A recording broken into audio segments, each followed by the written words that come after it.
There's always a constant conversation going on in the world.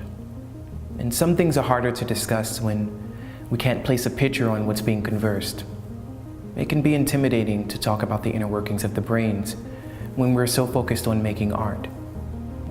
The topic of mental health has become increasingly more relevant on our campus this year, yet many find themselves lacking the proper knowledge, view mental health as taboo, or are just fearful to define what they're feeling.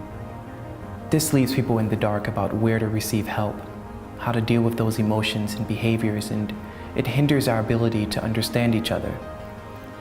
We want to have the conversation, but we don't know how. As we navigate adulthood, we find ourselves in environments that are constantly changing.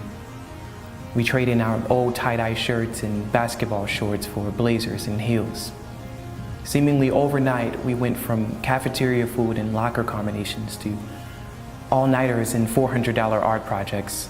Now we are pressured to think about our futures on a day-to-day basis.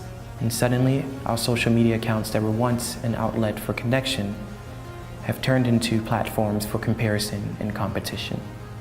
We thought this may be the perfect time to open a forum and discuss an issue so prevalent in our artist community. Rather than tackling the intensity of expectations, workload, and relationships in isolation, we must validate our experiences, feelings, and advocate for our own well-being in order to define mental health.